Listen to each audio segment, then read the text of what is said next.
आपका सारा फोकस भाई रिएक्टेंट पे होना चाहिए। किस पे होना चाहिए? रिएक्टेंट पे। और हम लोग एक चीज़ बहुत अच्छे से सीख चुके हैं अभी तक, रिएक्टेंट के लिए नेगेटिव साइन का इस्तेमाल कर रहे होते हैं। अब दूसरी चीज़ आपको पता होना कि चाहिए कि जब भी डायरेक्टली प्रोपोर्शनल के सिंबल हटाते हैं तो कांस्टेंट आता है। क्या आता है? कांस्टेंट। तो इस सिंबल को हटाया हम लोगों ने, एक कांस्टेंट आया जिसको हम लोग क्या बोल रहे होंगे?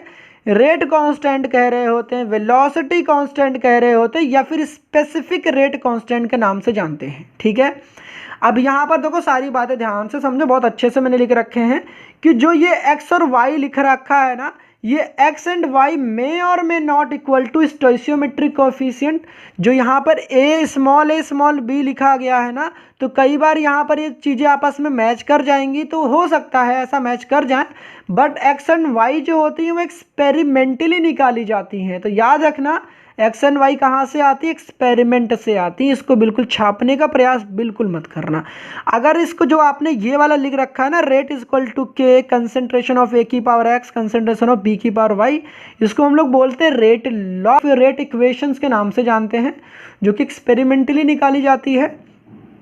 यहाँ पर माइनस क्यों लगाया? क्योंकि देखो भाई ये रिएक्टेंट वाला पार्ट था, तो रिएक्टेंट के लिए हम लोग इस्तेमाल कर रहे होते हैं नेगेटिव साइन, इस वजह से क्या लिखा? डी आर अपॉन का d t, and this will be equal to k concentration of A की पावर एक्स और कंसेंट्रेशन ऑफ बी की पावर वाई।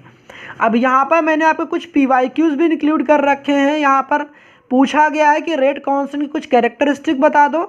एमसीक्यू वगैरह में सारे क्वेश्चन पूछे जाएंगे कि जो रेट कांस्टेंट होती है कंसंट्रेशन पे डिपेंड करती कि नहीं करती, तो आपको पता होना चाहिए डिपेंड नहीं करती है। जो के होती है डिपेंड करती है ऑर्डर ऑफ रिएक्शंस के बारे में। ऑर्डर ऑफ रिएक्शन को एन से दिखाते हैं, अभी हम लोग आगे बात कर रहे होते हैं भाई, ये बहुत इंपॉर्टेंट है ऑर्डर ऑफ रिएक्शंस। नेक्स्ट आता है जो के होती है वो इंक्रीज करती है with the increase of temperature. Temperature को इंक्रीज करोगे तो के की वैल्यू भी इंक्रीज कर जाएगी। चौथी चीज आती है कि के जो होता है डिपेंड करता है कैटलिस्ट पे। कैटलिस्ट क्या होते हैं? जो रिएक्शन की रेट को इंक्रीज कर रहे होते हैं। ठीक। अगर बात करूं ऑर्डर ऑफ रिएक्शंस के बारे में, तो ऑर्डर ऑफ रिएक्शंस भाई पेपर में हर साल एक क्वेश्चन आता है, तो प्लीज इसको स्किप मत करना।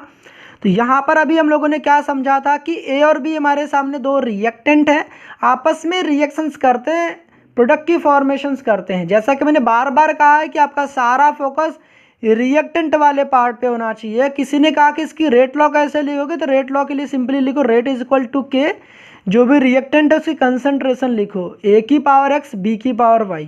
तो रिएक्टेंट के कंसंट्रेशन के पावर का जो सम होता है उसे क्या कह रहे होते हैं हम लोग? Order of reactions. तो ऑर्डर ऑफ रिएक्शंस क्या होती है? रिएक्टेंट के कंसंट्रेशंस के पावर का जो सम होता है उसे हम लोग क्या बोल रहे होते हैं? ऑर्डर ऑफ रिएक्शंस बोल रहे होते हैं, जिसको हम लोग एन से रिप्रेजेंट करते हैं। जो वैल्यू ऑफ एन होता है वो अगर हमारा जीरो होगा तो उसे हम लोग जीरो ऑर्डर ऑफ रिएक्शंस कह रहे होंगे। अगर एन इक्वल टू 1 होगा तो फर्स्ट ऑर्डर रिएक्शंस कह रहे होंगे। अगर 2 होगा तो हम लोग क्या बोल रहे होंगे? सेकेंड ऑर्डर रिएक्शंस कह रहे होंगे। ये हमारा एन की वैल्यू 1/4 वगैरह भी आ सकता है, तो हम कहेंगे 1/4 ऑर्डर रिएक्शंस कह रहे होंगे।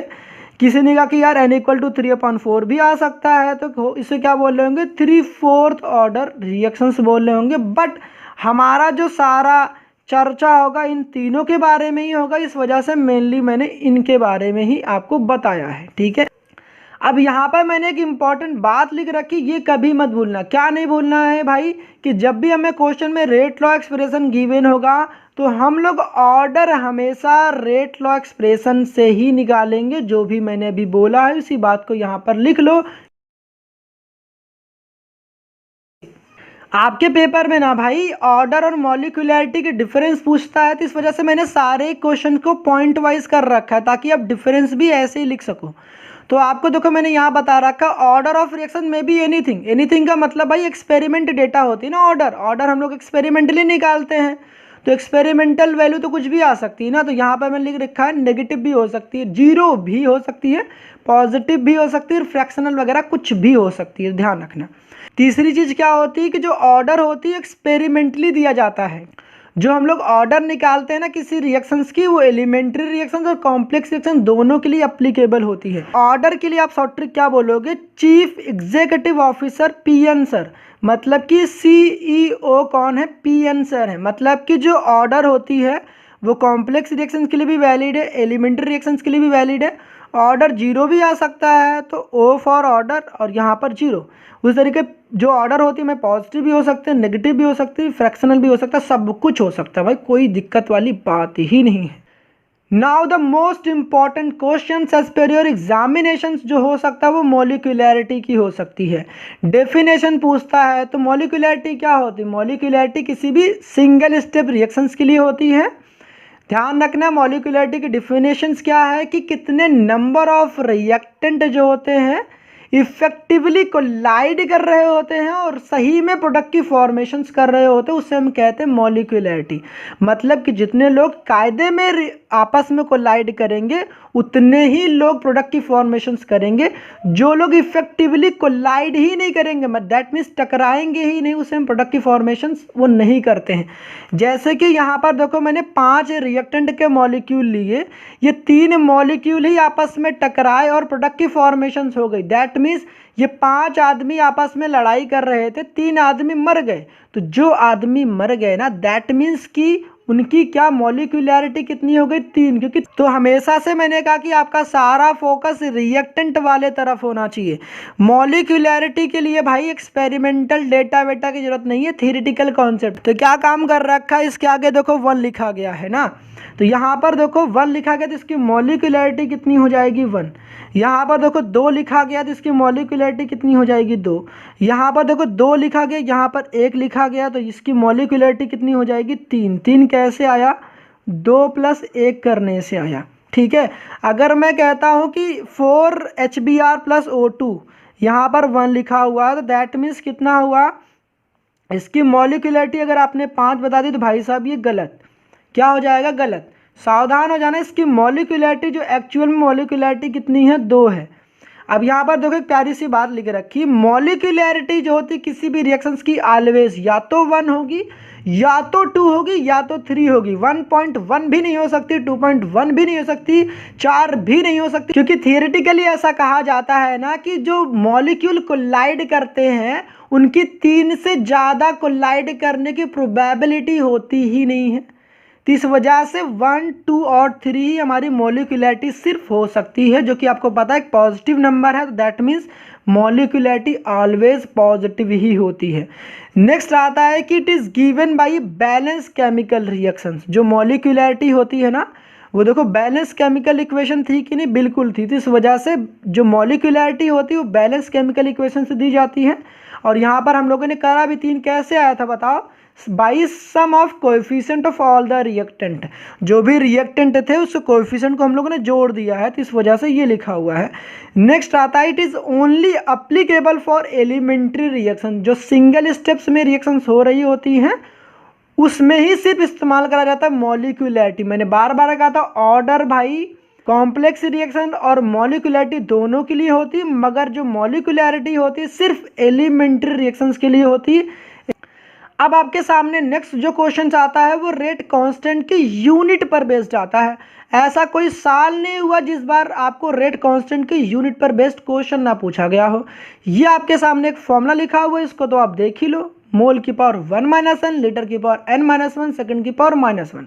जैसे कि किसी ने पूछा कि 0 ऑर्डर रिएक्शंस के लिए रेट कांस्टेंट की यूनिट क्या होगी, तो 0 ऑर्डर के लिए n की वैल्यू 0 होती है, तो जहां पर n होता है वहां पर 0 पुट कर दो, तो 1 - का 0 क्या होता है भाई? 1 होता है, तो मोल की पावर 1 हो जाएगी। n की जगह पर 0 पुट करोगे तो 0 - 1 क्या होता है? -1 होता है, तो लीटर की पावर -1 हो जाएगी, सेकंड की पावर -1 तो एज इट इज रहेगा। तो 0 ऑर्डर के लिए जो यूनिट ऑफ k होती है वो मोल, लीटर की पावर -1, सेकंड की पावर -1 होती है। प्लीज़ ये सारे ही यूनिट याद कर लेना कि 0 ऑर्डर के लिए जो रेट कांस्टेंट होता है ना वो मोल, लीटर की पावर -1, सेकंड की पावर -1 होता है। दूसरी चीज़ आती है कि जो रेट होता है वो इक्वल होता है के रिएक्टेंट की कंसंट्रेशन की पावर 0। दैट मीन्स क्या हुआ कि जो रेट होती है रिएक्टेंट की कंसंट्रेशन पे डिपेंड नहीं करती है, इस वजह से लिखा गया है रिएक्टेंट की कंसंट्रेशन की पावर 0। तो यहाँ पर आपसे पेपर में जब पूछे कि 0 ऑर्डर को डिफाइन करो तो आप लिख देना कि 0 ऑर्डर रिएक्शंस ऐसी रिएक्शंस होती हैं जो कि रिएक्टेंट की कंसंट्रेशन पे डिपेंड नहीं करती हैं। तीसरा आपके सामने जो के का रेट कांस्टेंट का जो जीरो ऑर्डर का फॉर्मूला होता है ना, वो ये होता है कि आर नॉट माइनस का आर अपॉन का टी। आर नॉट क्या इनिशियल कंसंट्रेशन होता है और आर क्या होता है फाइनल कंसंट्रेशन होता है, टी तो टाइम होता है। चौथी चीज़ आपसे इसमें पूछा जाता है कि जीरो ऑर्डर रिएक्शंस के लिए जो हाफ लाइफ टाइम होता है वो क्या होता है, तो आर नॉट अपॉन का 2K होता है। तो आर नॉट क्या है कि इनिशियल कंसंट्रेशन, 2 तो पता ही कांस्टेंट है, के क्या है रेट कांस्टेंट होता है। तो ये हाफ लाइफ टाइम है भाई, इसके फॉर्मूलेस वगैरह अच्छे से रिमेंबर कर लेना, यूनिट तो भाई हद से ज़्यादा इंपॉर्टेंट है। नेक्स्ट आपसे पूछता है ना कि जीरो ऑर्डर रिएक्शंस की एग्जांपल बता दो, एमसीक्यू वगैरह में भी पूछा जा सकता है और आपसे जब भी डेफिनेशन पूछेगा तो आप तो भाई एग्जांपल तो लिख कर जरूर आओगे कि यहाँ पर क्या लिखा है कि all photochemical reactions are always zero order reaction. जितने भी सनलाइट के प्रेजेंस में रिएक्शन हो रही होंगी ना, वो सारी क्या होती हैं जीरो ऑर्डर रिएक्शंस होती हैं। H2 और Cl2 रिएक्शंस करिए सनलाइट के प्रेजेंस में, क्या बना 2HCl। तो यहाँ पर देखो जो रेट लॉ एक्सप्रेशन लिखोगे इसका ना, तो रेट इक्वल टू के H2 की कंसंट्रेशन Cl2 कंसंट्रेशन, क्योंकि एक जीरो ऑर्डर रिएक्शंस है तो यहाँ पर इसको खोपड़ी पर जीरो लिखना मत भूलना, ठीक है। क्या लिखोगे जीरो, इसका मतलब कि जो रेट होता है उसका रिएक्टेंट की कंसंट्रेशन पे डिपेंड नहीं कर रहा है, दैट इज वाई हम लोग खोपड़ी पर क्या लिख रहे हैं जीरो। उस तरीके से अगर अमोनिया जो होता है रिएक्शंस कर रहा होता है तो बनाता है N2 + 3H2, ये भी एक जीरो ऑर्डर की रिएक्शंस है। सबसे ज़्यादा इंपॉर्टेंट भाई ऊपर वाला जो मैंने लिख रखे H2 + Cl2 गिव्स 2HCl। इसका रेट लॉ एक्सप्रेशन गलत मत करना भाई, रेट इक्वल टू के लिखो, जो भी रिएक्टेंट थे उसके कंसंट्रेशन की पावर में जीरो लिखना मत भूलना। जीरो ऑर्डर रिएक्शंस के बाद जो आती है हमारे सामने वो आता है फर्स्ट ऑर्डर रिएक्शन, जिसमें भाई पेपर में क्वेश्चन भर भर के पूछा गया है फर्स्ट ऑर्डर से। अगर इस फॉर्मूले में एन की जगह पर 1 पुट करोगे तो आपको पता है 1 - 1 जीरो हो जाएगा, दैट मीन्स मोल की पावर जीरो पूरी गायब हो गई, यहाँ भी हो जाएगी गायब, तो सिर्फ बचता ही क्या है सेकेंड की पावर -1। तो भाई फर्स्ट ऑर्डर रिएक्शंस के लिए जो यूनिट ऑफ जो के होता है वो सेकेंड की पावर -1 होता है। रेट इज इक्वल टू क्या होता है के टाइम्स रिएक्टेंट की कंसंट्रेशन की पावर 1 होती है। कितनी होती है 1। 1 क्यों लिखा, क्योंकि यहाँ पर फर्स्ट ऑर्डर थी इसीलिए पावर में कितना लिखा 1। तो ये है रेट लॉ एक्सप्रेशन। फिर तीसरी चीज़ जो होती है वो रेट कांस्टेंट का जो फॉर्मूला होता है फर्स्ट ऑर्डर के लिए क्या होता है 2.303 अपॉन का टी लॉग ए अपॉन का a - x। ए क्या है भाई यहाँ पर इनिशियल कंसंट्रेशन ऑफ रिएक्टेंट की है, यहाँ पर ए क्या है इनिशियल कंसंट्रेशन ऑफ रिएक्टेंट है। ए जो होता है हमेशा कितना होता है 100 होता है। न्यूमेरिकल से भी आगे कर रहे होंगे तो आपको सब कुछ समझ में आएगा भाई, सब कुछ आसानी समझा रखा है। कई बार हो सकता है एमसीक्यू वगैरह में ना आपको फॉर्मूले में ना, तो यहाँ पर जो a अपॉन a - x याद करके जा रहे होगे वहाँ पर हो सकता है आर नॉट अपॉन का आर भी लिखा मिल सकता है, तो घबराना मत, यही फॉर्मूला ऐसे भी आपको एमसीक्यू वगैरह में लिखा मिल सकता है। नेक्स्ट आता है कि फर्स्ट ऑर्डर रिएक्शंस के लिए हाफ लाइफ टाइम क्या होता है या फिर हाफ लाइफ पीरियड क्या होता है, तो ये होता है 0.693 अपॉन के।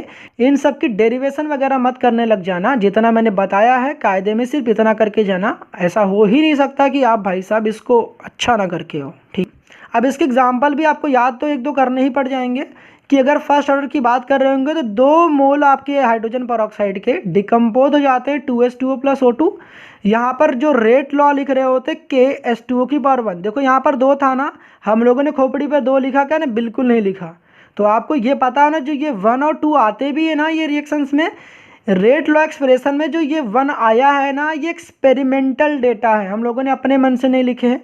यहाँ वाला 2 तो बिल्कुल छापने का कोशिश भी मत करना, ठीक है। तो रेट इज इक्वल टू क्या हो जाएगा के H2O2 की पावर 1, ठीक है। अब आपके पेपर में अगर डेफिनेशन पूछे ना फर्स्ट ऑर्डर रिएक्शन की तो क्या लिखोगे कि जो फर्स्ट ऑर्डर रिएक्शंस होती हैं रिएक्टेंट के इनिशियल कंसंट्रेशन पे डिपेंड नहीं करती हैं, यही लिखकर आना है कि the first order reaction does not depends upon the initial concentration of reactant.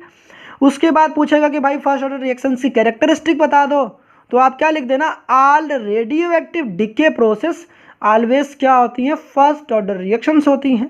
तो जैसा कि रेडियम दे रखा है इसका डिकम्पोजिशन हो जाता है इस तरीके से, ये एग्जाम्पल आपको छाप के चले आना है। अगर बात करें ना रेट कांस्टेंट की यूनिट की ना, तो एक ऐसा क्वेश्चन है ना जो भाई हर साल आता है, ठीक है। तो प्लीज़ यहाँ पर एक ये वाली गलती मत कर देना कि कई बार हो सकता है फॉर्मूले में इस तरीके से रिमेंबर करके गए थे, मगर हो सकता है आपको जहाँ सेकंड की पावर -1 सेकंड की पावर -1 लिखा गया ना, वहाँ पर हो सकता है घंटा दिया हो या फिर मिनट दिया हो या फिर सेकंड दिया हो। तो घबराना मत, जहाँ सेकंड होगा हो सकता है वहाँ पर मिनट की पावर -1 लिखा गया, जहाँ पर घंटा लिखा गया होगा वहाँ घंटे की पावर -1 लिखी होगी। तो बाकी तो आपको समझ में आ गया होगा, ये यूनिट बिल्कुल एकदम दिमाग में चिपका लेनी है। अगर आपके सामने क्वेश्चन आएगा ऐसा कि identify the order of reactions if के इज इक्वल टू इतना, तो आपको के की वैल्यू गिवन होगी, आपको ऑर्डर आइडेंटिफाई करना होगा। बड़ा ही सिंपल है, आपको जैसे ही यूनिट दिखे ना तो आप सीधे इस पर गोली मारना स्टार्ट करो। कैसे, आप देखो कि यार ये फॉर्मूलाज मैंने कहाँ लिख रखे। लीटर की पावर देखो यहाँ पर 1 है, मोल की पावर -1, एस की पावर -1। यहाँ पर तो लीटर की पावर -1 हो गया ना, हम लोगों ने कौन सा फॉर्मूला पढ़ा था, मोल की पावर -1, लीटर की पावर 1, लीटर की पावर 1 देखो यहीं पर तो है, सेकंड की पावर -1, दैट मीन्स ये कौन सी ऑर्डर है, ये है सेकंड ऑर्डर। तो हो सकता है कि आपको ये सब चीज़ें आगे पीछे लिखी हों, तो घबराना मत, अगर आपको एग्जैक्टली यही चीज़ें ढूंढनी है, मोल की पावर -1, लीटर की पावर 1 और सेकंड की पावर -1, ठीक है। फिर आता है मिनट की पावर -1, तो मिनट की पावर -1 दैट मीन्स सेकंड की पावर -1, कौन सी ऑर्डर होगी भाई, फर्स्ट ऑर्डर होगी। तो दैट मीन्स ये ऑर्डर क्या हो जाएगा, इक्वल टू यहाँ पर 1 हो जाएगा। इस तरीके से ये आपको यूनिट ऑफ के पर बेस्ड इस तरीके से क्वेश्चन आएंगे। तो भाई साहब इसमें गलत मत कर देना, जब भी क्वेश्चन आए आगे पीछे लिखे हो, घबराना मत, आपको एग्जैक्टली यही चीज़ें याद करनी है, आगे पीछे लिखे हो तो एग्जैक्टली मैच कराना कि कैसे लिखा हुआ है। आता है स्यूडो फर्स्ट ऑर्डर रिएक्शंस क्या होती हैं। जिस प्रकार से कुछ लोग गरीब होते नहीं हैं, गरीब होने का ढोंग रचते हैं, उसी प्रकार से स्यूडो ऑर्डर रिएक्शन की डेफिनेशन भी है। कुछ रिएक्शनें जो होती है फर्स्ट ऑर्डर की होती तो नहीं है, मगर they behaves as a first order reactions. तो यहाँ पर वही लिखा गया है, pseudo first order reaction is not first order but behaves as a first order, उसे हम क्या बोलते हैं, स्यूडो फर्स्ट ऑर्डर रिएक्शन। अगर हम लोग एस्टर की हाइड्रोलिसिस कर देना, वाटर को एक्सेस में ले ले, तो यहाँ पर हमें क्या मिलता है, कार्बोक्सिलिक एसिड और एथिल अल्कोहल। आपने ऑर्गेनिक में भी पढ़ रखे होंगे, मैंने बताए थे यहाँ पर कि एस्टर की हाइड्रोलिसिस किस तरीके से करी जाती है। याद रखने वाली बात यहाँ पर ये है, किस पे डिपेंड करता है स्यूडो फर्स्ट ऑर्डर रिएक्शंस, जो स्मॉल अमाउंट में हम लोग रिएक्टेंट ले रहे होते उस पर डिपेंड करता था। हो सकता है एमसीक्यू वगैरह में पूछ ले कि pseudo first order reactions small amount of reactant पे डिपेंड कर रही होती है कि एक्सेस अमाउंट ऑफ रिएक्टेंट पे, तो बिल्कुल एक्सेस वाले बिल्कुल डिपेंड नहीं कर रही है। अगर उसी तरीके से हाइड्रोलिसिस कर दे सुक्रोज की, दैट मीन्स शुगर की, जिसको सुक्रोज का फॉर्मूला क्या है, C12H22O11। वाटर को यहाँ भी हम लोगों ने एक्सेस में ले रखा है, ग्लूकोज एंड फ्रक्टोज बन रहे होते हैं। यहाँ पर अगर किसी ने कहा कि इसका रेट लॉ एक्सप्रेशन लिखो, तो क्या लिखते हैं कि C12H22O11, यहाँ पर H2O। तो जैसा कि मैंने कहा कि जो स्यूडो फर्स्ट ऑर्डर रिएक्शंस होती है, जो चीज़ हम लोग एक्सेस में ले रहे होते हैं उसकी कंसेंट्रेशन पे डिपेंड नहीं कर रहा होता, इसको यहाँ से गायब कर देंगे। नेक्स्ट डेफिनेशन हमारे सामने आता है अरेनियस इक्वेशंस की। तो अरेनियस इक्वेशन भाई साहब कुछ है वह नहीं, ये सिंपली क्या करते हैं, रेट कांस्टेंट और टेम्परेचर के बीच में हमें रिलेशन देते हैं। तो आपके सामने फॉर्मूला लिखा हुआ है K इक्वल टू ए ई की पावर माइनस का ई ए अपॉन का आर टी। ई ए क्या है भाई साहब, ये एक्टिवेशन एनर्जी है, और कैपिटल ए क्या है, प्री एक्सपोनेंशियल फैक्टर या फ्रीक्वेंसी फैक्टर, या फिर इसी को अरेनियस फैक्टर के नाम से भी जानते हैं। ये वाला फॉर्मूला भाई सुपर डुपर इंपॉर्टेंट है, तो इसका न्यूमेरिकल अभी आगे हम लोग लगा रहे होंगे, इसको याद कर लेना। Log K2 upon K1 is equal to e upon का 2.303 आर T2 माइनस का T1 अपॉन का T2 इंटू T1। K1 क्या है, रेट कांस्टेंट है, टेम्परेचर T1, टेम्परेचर T1 पर जो रेट कांस्टेंट है वो K1 है, टेम्परेचर T2 पे जो रेट कांस्टेंट है वो K2 है, जो R होता है वो गैस कांस्टेंट होता है, जिसकी वैल्यू कितनी होती है 8.314 joule mole inverse kilo inverse होती है। जब भी क्वेश्चन में हम लोग यहाँ पर सॉल्व कर रहे होंगे ना, R की वैल्यू तो आपको पता है, इसको इतना रखेंगे, सॉल्व वगैरह नहीं करेंगे। 2.303 R को हम लोग डायरेक्टली क्या लिख लेंगे, 19.15 लिख रहे होंगे क्वेश्चन में।